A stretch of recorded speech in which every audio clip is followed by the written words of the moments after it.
નમસ્કાર વિદ્યાર્થી મિત્રો, આજે આપણે સરળ આવત ગતિ વિશે ભણવાની છે કે કોઈ પથ્થર હોય એને બાંધી અને આપણે લંગડ પેચ રમતા હોય તો એ રીતના દોરી નાખવા પડે, એમાં ફેરવવાનો. તો એ વર્તુળમય ગતિ કરતો હોય પથ્થર, તો એ સરળ આવત ગતિ છે એ આપણે આજે સમજવાનું છે અને એને સાબિત કરવાની છે. ઓકે, ચાલો તો સમજીએ કે નિયમિત વર્તુળમય ગતિ એ સરળ આવત ગતિ છે, સમજાવો એવું પૂછાય.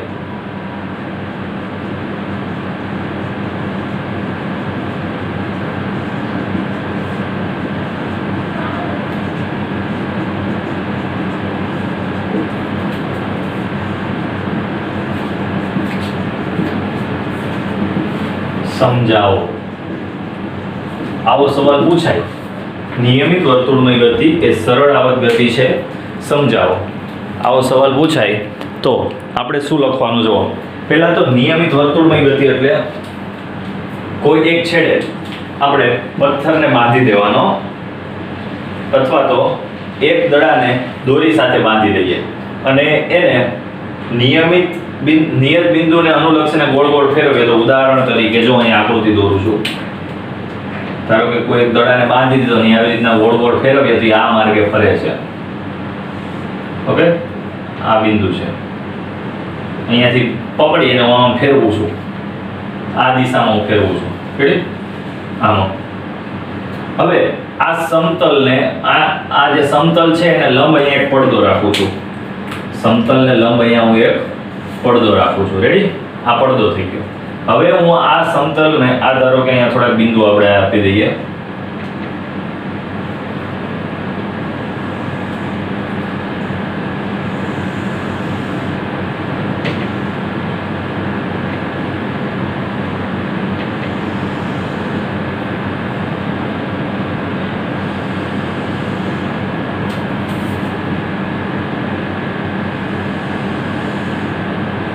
ચાલો અહીંયા બિંદુ આપી દઈએ. અહીંયા પથ્થર છે એ બિંદુથી આમ ફરે છે તો પછી અહીંયા આવે છે બી બિંદુ ઉપર, પછી અહીંયા આવે છે સી બિંદુ ઉપર, પછી અહીંયા ડી, ઈ, એફ, જી અને એચ.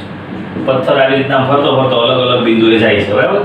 પથ્થર આમ ફરે છે તો આ સમતલ જે છે એને લંબ આ બાજુથી આમ જોઉં છું, લંબ જોઉં છું, તો સામે પડદા ઉપર મને આ પથ્થર કેવી રીતના ગતિ કરતો દેખાશે? તો ધ્યાન રાખો, પેલા પથ્થર મને અહીંયાથી દેખાશે, પથ્થર અહીંયા એ છે તો પડદા ઉપર મને એ પથ્થર અહીંયા દેખાશે. ધારો કે પી બિંદુએ મને પથ્થર દેખાય છે. કયા બિંદુએ? પી. તો જ્યારે એ બિંદુ પાસે પથ્થર હશે ત્યારે મને પડદા ઉપર ત્યાં સીધો દેખાશે. પથ્થર આમ ફરે છે, હું એને આ બાજુથી જોઉં છું તો પડદા ઉપર મને પહેલા પી બિંદુ દેખાશે, પછી બી પાસે આવશે પથ્થર એટલે મને અહીંયા દેખાશે બી બિંદુ, એટલે આ ઓ બિંદુ આપી દઉં હું એને, રેડી? પથ્થર મને ત્યાં દેખાશે. પછી ફરતો ફરતો પથ્થર અહીંયા આવે છે તો હું જોઈશ તો મને ક્યાં દેખાશે? પડદા ઉપર આ બિંદુ દેખાશે. અહીંયા નામ આપી દઉં ક્યુ, રેડી? પછી પથ્થર ફરતો ફરતો અહીંયા નીચે જાય છે ડી બિંદુ પાસે, તો પથ્થર અહીંયા દેખાશે પડદા ઉપર, અહીંયા આર કહી દો. પછી ફરતો ફરતો પાછો ઉપર જશે તો અહીંયા જશે તો પાછો ક્યુ ઉપર, પાછો નીચેથી પાછો ક્યુ ઉપર આવી ગયો. હવે ફરતો ફરતો પથ્થર અહીંયા પાછો ક્યાં આવી ગયો? ઓ ઉપર. ફરતો ફરતો અહીંયા જી ઉપર આવી ગયો. ફરતો ફરતો એચ ઉપર જાય તો હું જોઉં તો મને પડદા ઉપર અહીંયા દેખાય પી ક્યુ આર, અહીંયા નામ આપી દઉં એસ, રેડી? તો પાછો એ ઉપર પાછો મને ત્યાં દેખાય. અહીંયાથી મારે જોવાનું છે, રેડી? મારે અહીંયાથી જોવાનું છે, આ મારી આંખ, અહીંયાથી હું જોઉં છું તો મને પથ્થર અહીંયા દોરા વડે અથવા દડાને બાંધીને આમ ફેરવું છું તો એ બિંદુ હોય ત્યારે મને પી ઉપર દેખાશે. આમ ફરતો ફરતો ફરતો ફરતો જાય તો પહેલા મને અહીંયા પી બિંદુ દેખાણો, નીચે ગયો, નીચેથી પાછો ઉપર આવ્યો, પાછી ગતિ શરૂ કરશે તો પાછો નીચે ઉપર, મતલબ વર્તુળ ગતિ પથ્થર કરે છે પણ મને એક બાજુથી લંબ સમતલને લંબ જોઈશ આવી રીતના પડદા ઉપર તો દડો મને અહીંયાથી નીચે જશે, ઉપર જશે, નીચે ઉપર આવી રીતના ગતિ કરતું દેખાશે. તો એ સરળ આવત ગતિ થઈ ગઈ. ઓ બિંદુની આજુબાજુ ઉપર જાય છે, નીચે આવે છે, ઉપર જાય છે, નીચે આવે છે. તો સાબિત થઈ ગયું કે નિયમિત વર્તુળમય ગતિ એ કેવી છે? સરળ આવત ગતિ છે, રેડી? તો આ વસ્તુ હતી નિયમિત વર્તુળ ગતિ કેવી થઈ ગઈ? સરળ આવત ગતિ. તો આપણે આજ સાબિત કરવાનું હતું, રેડી? તો આપણે સાબિત કરી દીધું નિયમિત વર્તુળમય ગતિ કેવી છે? સરળ આવત ગતિ. ઓકે, તો હવે આપણે આ બાજુથી જોશું તો જ આપણે સરળ આવત ગતિ દેખાશે. આ બાજુથી આગળથી હું જોઈશ તો મને કેવી ગતિ દેખાશે? વર્તુળમય ગતિ દેખાશે. તો વર્તુળમય ગતિ એક પ્રકારની સરળ આવત ગતિ આપણે કહી શકીએ. રેડી? ચલો બીજો સવાલ ભણીએ. સંદર્ભ કોણ અને સંદર્ભ વર્તુળ એટલે શું? સંદર્ભ કોણ અને સંદર્ભ વર્તુળ એટલે શું પૂછાય? ચલો પૂછી નાખીએ ફરીથી. અહીંયા નવો આખો સવાલ હેડિંગ મારીએ બીજો.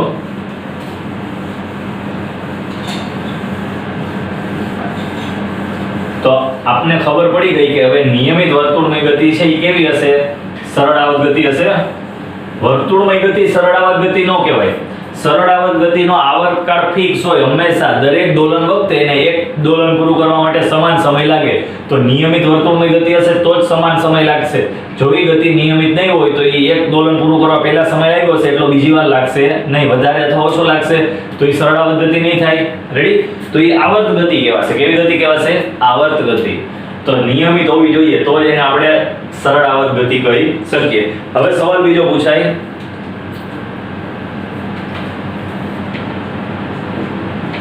સંદર્ભ કોણ અને સંદર્ભ વર્તુળ એટલે શું? સંદર્ભ કોણ અને સંદર્ભ વર્તુળ એટલે શું? એવો સવાલ પૂછાય. અને આરે પૂછાય સરળ આવત ગતિની ભૌમિતિક રજૂઆત સમજાવો. આરે બીજું પૂછાય સરળ આવર્ત ગતિની ભૌમિતિક રજૂઆત સમજાવો. સરળ આવર્ત ગતિની ભૌમિતિક રજૂઆત સમજાવો. સંદર્ભ કોણ અને સંદર્ભ વર્તુળ એટલે શું? સરળ આવર્ત ગતિની ભૌમિતિક રજૂઆત સમજાવો. આપણને એટલી વસ્તુ પૂછાય. તો જો આપણે વાત કરીએ સંદર્ભ કોણ અને સંદર્ભ વર્તુળ વિશે. કોને કહેવાય?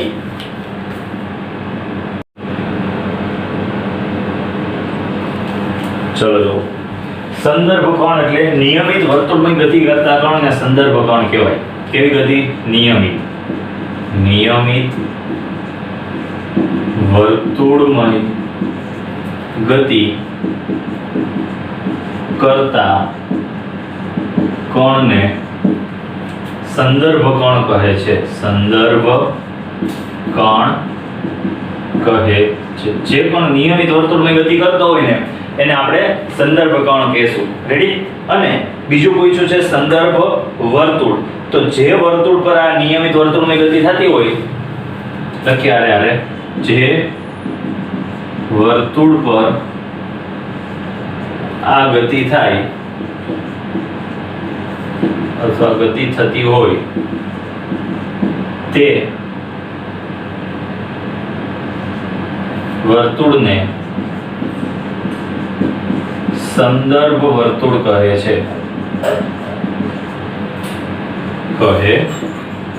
રેડી? આ બે વ્યાખ્યા પૂછી હતી કે સંદર્ભ કોણ એટલે શું, સંદર્ભ વર્તુળ એટલે શું. સંદર્ભ કોણ એટલે શું? નિયમિત વર્તુળમય ગતિ કરતા કોણને શું કહેવાય? સંદર્ભ કોણ. અને બીજું જે વર્તુળ પર આ ગતિ થાય છે અથવા આ ગતિ થતી હોય તેને શું કહેવાય? વર્તુળ. તે વર્તુળને શું કહેવાય? સંદર્ભ વર્તુળ અથવા તેને સંદર્ભ વર્તુળ કહે છે. તેને સંદર્ભ વર્તુળ કહે છે અથવા તે વર્તુળને સંદર્ભ વર્તુળ કહે છે. ઓકે, ચાલો હવે વાત કરીએ આગળ કે સરળ આવર્ત ગતિની ભૌમિતિક રજૂઆત. સરળ આવર્ત ગતિ પદાર્થ કરતો હોય તો એની ભૌમિતિક રજૂઆતની વાત કરીએ. તો ધારો કે પદાર્થ આ નિયમિત વર્તુળમય ગતિ આ માર્ગ ઉપર કરે છે. રેડી? તો એ સરળ આવર્ત ગતિ છે આપણે વર્તુળ ઉપરથી કેવી રીતના કહી શકીએ? જો આ એક્સ અક્ષ છે. રેડી? વર્તુળના કેન્દ્રમાંથી પસાર થતી એક્સ અક્ષ અને આ વાય અક્ષ. તો આ એક્સ અક્ષ અને આ વાય અક્ષ બે અક્ષ લઈ લીધી. આકૃતિમાં દર્શાવેલો જે વર્તુળ છે એની ત્રિજ્યા હું લઈ લઉં છું a. એ વિષમ ઘડી દિશામાં ઓમેગા કોણીય આવૃત્તિથી ભ્રમણ કરે છે. કેટલી કોણીય આવૃત્તિથી ભ્રમણ કરે છે? ઓમેગા. કોણ ધારો કે શરૂઆતમાં અહીંયા છે, આ રીતે વિષમ ઘડી દિશામાં ભ્રમણ કરે છે. તો કોણ ધારો કે પહેલા P1 બિંદુએ છે, તો P1 થી આ અંતર છે OP1 અંતરે છે એટલે એ અંતર હશે ત્રિજ્યા જેટલું. એ શરૂઆતમાં ખૂણો છે ધારો કે phi. કેટલો ખૂણો છે શરૂઆતમાં? phi. તો એનો x અક્ષ ઉપરનો પ્રક્ષેપ તો કેટલો થશે? એટલે x અક્ષ ઉપરનું પ્રોજેક્શન એનું અહીંયા કણ હશે x અક્ષ ઉપર. x અક્ષ ઉપર હું જોવું હોય કણ અહીંયા P1 સ્થાને હોય ત્યારે તો એ કણ અહીંયા મને દેખાશે x અક્ષ ઉપર. y અક્ષ ઉપર ક્યાં દેખાશે મને કણ y અક્ષ ઉપર મારે જોવું હોય તો અહીંયા દેખાય. પણ મારે અત્યારે ખાલી x અક્ષ ઉપરની જ વાત કરવાની છે. y અક્ષ ઉપર મારે એને જોવો તો અહીંયા દેખાશે. x અક્ષ ઉપર જોઉં છું તો અહીંયા દેખાશે. તો x અક્ષ ઉપર મને નામ આપી દઉં P1 ડેશ ઉપર છે ઈ. તો આ અંતર કેટલું થશે? આ a હોય તો આ કેટલું થઈ જાય? a cos phi થઈ જાય. આ કેટલું થઈ જાય? a cos phi થઈ જાય. હવે ધારો કે કોણ થોડા સમય પછી મતલબ t સમય પછી અહીંયા પહોંચે. શરૂઆતમાં અહીંયા છે t બરાબર 0 સમયે. t સમય પછી કોણ અહીંયા પહોંચે છે P2 સ્થાને. t બરાબર t સમયે.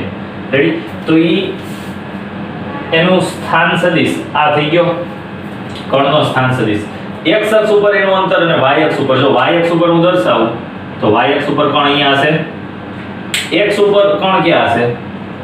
t સમય અહીંયા હશે. તો x અક્ષ ઉપર મળી ગયો એને નામ આપી દો P2 ડેશ.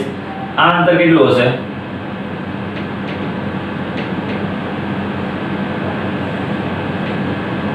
તો જો ધારો કે t સમયમાં એ સ્થાનાંતર કેટલું કરશે? ઓમેગા કોણીય આવૃત્તિ ભ્રમણ કરતો હોય તો ઓમેગા t જેટલું સ્થાનાંતર કરે કોણીય. તો કુલ સ્થાનાંતર કેટલું થયું? આ ઓમેગા t પ્લસ phi. તો આ કેટલું થઈ જાય અંતર? a cos omega t plus phi. આટલું થઈ જાય. જો આ વ્યવસ્થિત લખી દઈએ. આને નામ આપી દેવું P2 ડેશ. આ અંતર કેટલું થશે? cos omega t plus phi થઈ ગયો. આ અંતર a cos omega t plus phi. આ અંતર a cos phi. ઓકે? તો આ થઈ ગયું x અક્ષ ઉપરનું અંતર. x અક્ષ ઉપર જો આ phi ખૂણો હોય તો અહીંયા a cos omega t phi આવે. તો આ કેટલું થાય? a cos omega t sin. યાદ કરો આપણે કીધું હતું કે સ્થાનાંતર x of t શું લેવાનું? a cos omega t plus phi. આ સૂત્ર લેતા હતા. t બરાબર 0 સમય હોય તો એ કયું સૂત્ર આવતું હતું? x of t a cos phi આવતું હતું. તો જો t બરાબર 0 સમયે કોણ ક્યાં છે? x અક્ષ ઉપર. a cos phi સ્થાનાંતર છે. y અક્ષ ઉપર ત્યારે કેટલું હોય? a sin phi. તો કીધું તો આપણે cos ની જગ્યાએ sin લખીએ તોય ચાલે. તો x of t a sin phi થઈ જાય. તો આપણે cos હોય તો શું સમજવાનું? સરળ ગતિ કઈ અક્ષ ઉપર થાય છે? x અક્ષ ઉપર. sin હોય તો શું સમજવાનું? સરળ ગતિ કઈ અક્ષ ઉપર થાય છે? y અક્ષ ઉપર થતી હોય. પડી ખબર? સરળ ગતિ ક્યારેક x અક્ષ ઉપર થાય ને ક્યારે y અક્ષ ઉપર થાય. જો આપણે cos વાપરશું તો x અક્ષને અનુલક્ષીને સરળ ગતિની વાત કરતા હોય. જો અહીંયા sin નું લખીને વાપરવું સ્થાનાંતરના સૂત્રમાં તો સરળ ગતિ કોને અનુલક્ષીને થતી હશે? y અક્ષને અનુલક્ષીને. પણ આપણે cos વાળું આખું ભણશું તો હું ખાલી x અક્ષની જ વાત કરું છું એવું સમજવાનું. y અક્ષની આપણે વાત કરતા નથી. સરળ ગતિ બે અક્ષને અનુલક્ષીને થાય. આ કણ આમ ફરતો હોય તો ઉપરથી આમ જોઉં તો પણ આવી રીતના આમ સરળ ગતિ કરતો દેખાય. આમ ફરતો હોય હું આમ જોઉં તો સરળ ગતિ y અક્ષ ઉપર દેખાય. તો હું કઈ જગ્યાએથી જોઉં છું એ અગત્યનું છે. એટલે મને ખબર પડશે કે x અક્ષ ઉપર સરળ ગતિ થાય છે કે y અક્ષ ઉપર. તો હું અહીંયા cos વાળું સૂત્ર વાપર્યા છે તો એ સરળ ગતિ હું કઈ અક્ષ ઉપર લઉં છું? x અક્ષ ઉપર. ઓકે? ચલો આટલું ધ્યાન રાખવાનું તો આમાં. પછી આના વિશે આકૃતિમાં દર્શાવ્યા પ્રમાણે પહેલો પણ જુઓ. આકૃતિમાં દર્શાવ્યા પ્રમાણે કેટલા ત્રિજ્યાનું વર્તુળ છે અમે બતાવ્યું છે. કેટલી ત્રિજ્યાનું વર્તુળ છે? એ ત્રિજ્યાવાળા વર્તુળ પર ઓમેગા કોણીય આવૃત્તિથી કોણ ભ્રમણ કરે છે? એ ત્રિજ્યાવાળા વર્તુળ પર કોણ ઓમેગા કોણીય આવૃત્તિ. કેટલી કોણીય આવૃત્તિ અમે બતાવી છે? કોણ આમ ફરે છે તો ઓમેગા કોણીય આવૃત્તિ કઈ દિશામાં ફરે છે? વિષમ ઘડી દિશામાં. વિષમ ઘડી દિશામાં ભ્રમણ કરે છે. પહેલો પોઈન્ટ આવડશે. પહેલો પોઈન્ટ શું હતો? આકૃતિમાં દર્શાવ્યા પ્રમાણે એ ત્રિજ્યાવાળા વર્તુળ પર કોણ ઓમેગા કોણીય આવૃત્તિથી અથવા ઓમેગા કોણીય ઝડપ લઈ લઈએ અહીંયા કોણીય વેગ છે તેને કહી દઉં કોણીય ઝડપ ઓમેગા કોણીય ઝડપથી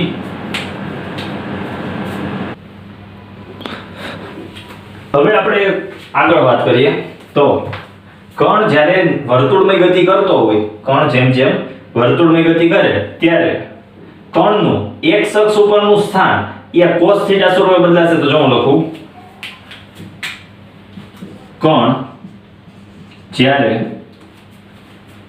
જેમ જેમ વર્તુળમય ગતિ કરે તેમ જેમ જેમ વર્તુળમય ગતિ કરે તેમ x અક્ષ પરનું સ્થાન હું શું લખી શકું x of t is equal to કઈ રીતના બદલાય a cos omega t plus phi અનુસાર બદલાય x અક્ષ ઉપરનું સ્થાન છે તો cos આવશે a cos omega t plus phi આ અનુસાર બદલાશે t અલગ અલગ સમયે અલગ અલગ જગ્યાએ હશે હવે આવી જ રીતે હું y અક્ષ પરનું લખું તો કોણ હમણાં મેં તમને દર્શાવ્યું y અક્ષ ઉપર જેમ જેમ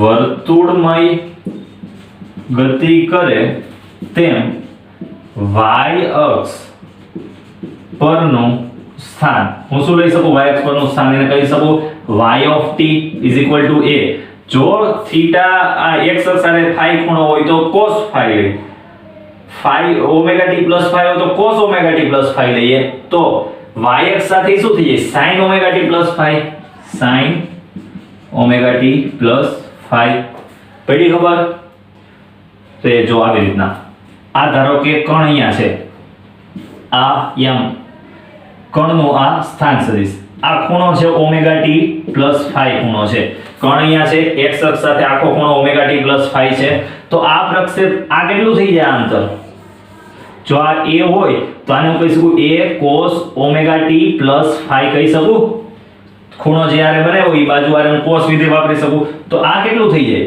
આ અંતર a sin omega t plus phi તો y અક્ષ પરનું સ્થાનાંતર થઈ ગયું આ x અક્ષ પરનું સ્થાનાંતર થઈ ગયું તો કણ જેમ જેમ વર્તુળમય ગતિ કરે એમ x અક્ષ ઉપર સ્થાન આ મુજબ બદલાય અને y અક્ષ ઉપર સ્થાન આ મુજબ બદલાશે રેડી પડી ખબર હવે